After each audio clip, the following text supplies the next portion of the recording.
क्या इंसान सचमुच इतना भोला है कि पेड़ पर धागा बांधकर सोच लेता है कि उसकी तकदीर बदल जाएगी?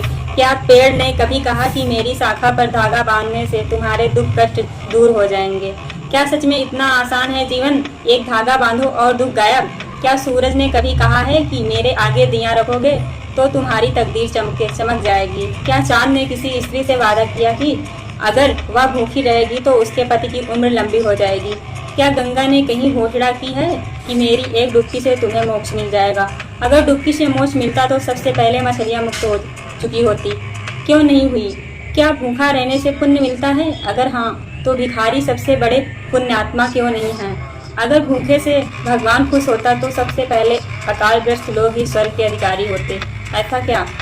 क्या अंगूठी पहनने से ग्रह बदल जाते हैं? अगर हाँ तो वैज्ञानिक वेधशालाएं क्यों बनाते हैं? अगर धागे और पत्थरों से किस्मत बदल सकती है तो शिक्षा और परिश्रम का क्या मतलब है?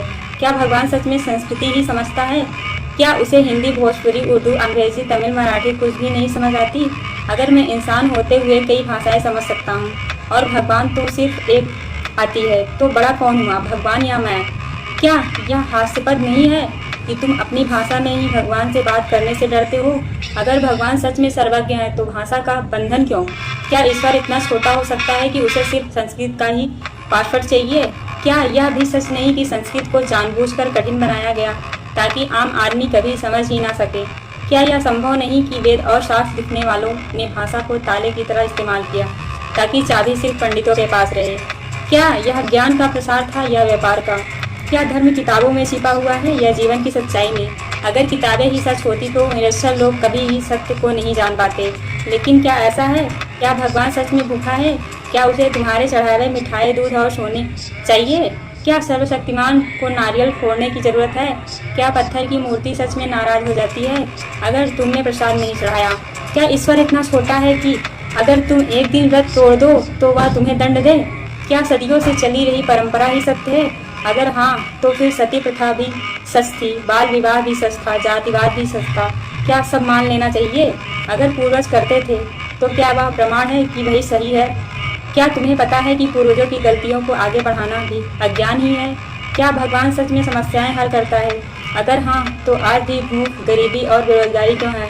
अगर हाँ तो बलात्कार क्यों होते हैं, हत्या क्यों होती है, युद्ध क्यों होते हैं? क्या भगवान सिर्फ मंदिरों में चमत्कार करता है और अस्पतालों में सोया रहता है? क्या उसने कभी अनाथालय में बच्चों को गोद लिया? क्या उसने कभी मजदूर की झोपड़ी में आकर पेट भरा? या फिर सच्चाई यही है कि हल तुम्हारे भीतर है पर तुम उसे किसी बाहरी ताकत पर डालकर भाग जाते हो? क्या यह अजीब नहीं कि इंसान खुद को भगवान की सबसे श्रेष्ठ रचना मानता है पर भरोसा धागे, अंगूठी और व्रत पर करता है? क्या यही कारण नहीं कि सदियों से सवाल पूछने वालों की आवाज़ दबा दी गई? क्या यह भी सच नहीं कि अगर तुम सवाल पूछते तो तुम्हें पापी कहा जाता? क्या पाप सवाल पूछने में है या सवाल दबाने में? क्या इंसान कभी सोचता है कि सच्चा धर्म क्या है? क्या धर्म सिर्फ रस्में हैं या जीवन जीने की कला? क्या धर्म सिर्फ पूजा है या करुणा भी? क्या धर्म सिर्फ उपवास है या भूखे को भोजन करना भी? क्या धर्म सिर्फ संस्कृत है या हर भाषा, हर दिल, हर धड़कन की आवाज़? क्या सच में भगवान बाहर है, मंदिर, मस्जिद, गिरजाघर में, या वह भीतर है, तुम्हारी चेतना में, तुम्हारी करुणा में, तुम्हारे साहस में? अगर वह भीतर है तो बाहर इतना शोर क्यों? अगर वह भीतर है तो तुम बाहर क्यों भागते हो? क्या तुम्हें डर है कि भीतर जाने पर तुम्हें सच दिख जाएगा और वह सच यह होगा कि भगवान कहीं बाहर नहीं, तुम भी भगवान हो? क्या अब भी तुम वही करोगे जो सदियों से करते आ रहे हो, बिना सोचे, बिना समझे, आंख मूंद कर? या बस अब तुम सवाल करोगे अपने भीतर, अपने समाज में, अपने धर्म में? क्या अब तुम अपनी प्रार्थना अपनी भाषा में करोगे ताकि सचमुच पता तो चले कि तुम भगवान से क्या कर रहे हो, क्या कह रहे हो? क्या अब तुम अपने भीतर झांकोगे और समझोगे कि हर बार नहीं, तुम्हारे ही अंदर है भगवान? और अगर तुमने यह कर लिया तो क्या अब किसी मंदिर, किसी नदी, किसी धागे की ज़रूरत बचेगी? या फिर तुम्हें साफ दिख जाएगा कि सच्चा भगवान कहीं और नहीं, तुम्हारे ही भीतर बैठा है? लाइक करिए, शेयर करिए, कमेंट करिए। स्नेहा।